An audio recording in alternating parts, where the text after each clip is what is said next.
What up, y'all? I am Vegas, and welcome to One2FlowOn. Today's topic is for the culture. How's my tie? Gotta be right for work. Let me talk to y'all real quick about Eminem.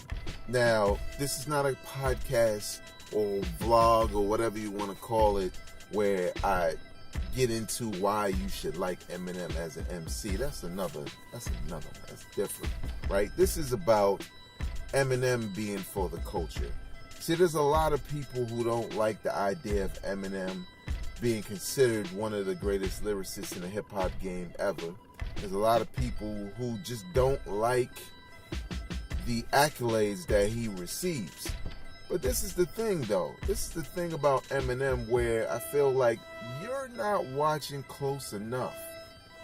We know his history, in regards to the demo that he did a long time ago when he was a ignorant teenager. And, he referred to a black woman as some things that we don't like nigger and, things like that, because he was upset because, they couldn't be together, something like that. I don't remember.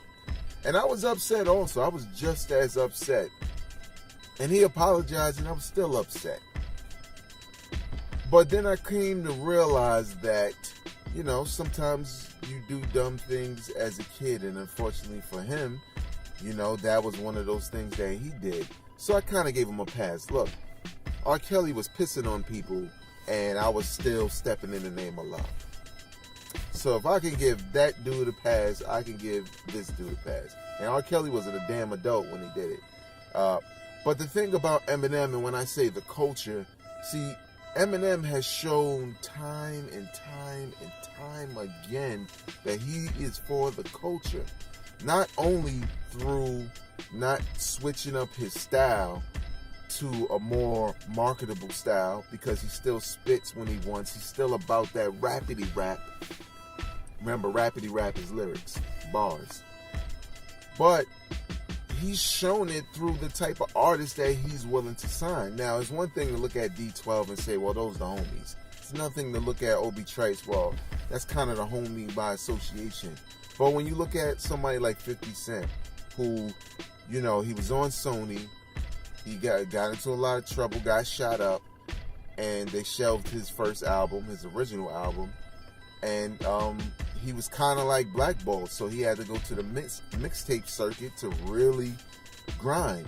And Eminem was the one who heard his grind, because everybody knew those G-Unit mixtapes was dope. Eminem was the one who was like, yo, Dr. Dre need to hear this, we need to sign this dude. And you know the rest of the story with 50 Cent.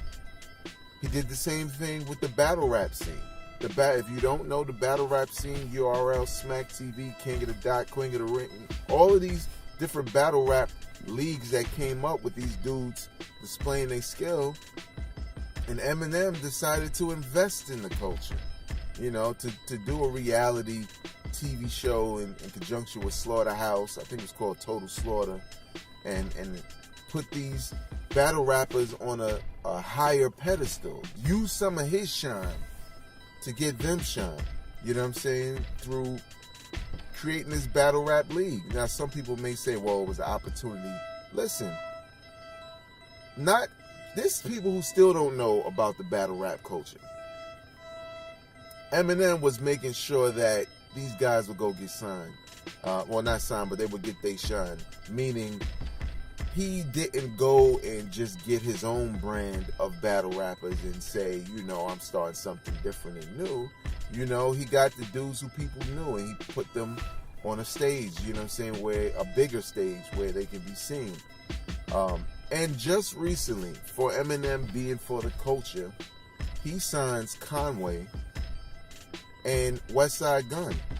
Dudes who, it's not like, they were coming up and they all over the radio and they got hit records and stuff like that. These are dudes who have been grinding to the point where you gotta go find their music. There are people who saw that, it was like, I don't even know who these dudes are. Me personally, I knew who Westside Gunn was. I knew who Conway was, but I hadn't heard from Conway so long, I didn't even know he was still rapping. And Eminem signs him. And now there's a spotlight on them. And they aren't your mumble rappers. They aren't your radio please rappers. They're rappers. Traditional hip-hop. And Eminem has did that over and over again, where other people have exploited traditional hip-hop for their own means. Eminem has kind of rewarded artists and people who keep the culture alive that he feels has an impact on him. So it's not really marketing. It's just about the fact that he enjoyed them as rap artists. Eminem's for the culture, man. Eminem is for the culture. Only now, some may say that, well, of course he can because he got money and he sell a lot of records and blah blah blah blah blah. Not so true, because you have a lot of artists who also sell a lot of records who don't. They don't invest in the culture. They invest in themselves by trying to get somebody who they think is going to be successful. Eminem ain't looking for success signing Westside Gunn and Conway. He looking to have some dope MCs in his camp. Period. Look at Slaughterhouse. I rest my case. Eminem's for the culture, man. That's going to do it for me. Follow me on social media at Vegas World INC. Please know I got a podcast called Hip Hop Now Podcast. You can look it up. It's on iOS, Android, all that. The description's in the link below, right? Everything's below. Is Eminem for the culture, or is he still a culture vulture to some of you? I'm Vegas. I'm not a critic. I'm a fan. Peace.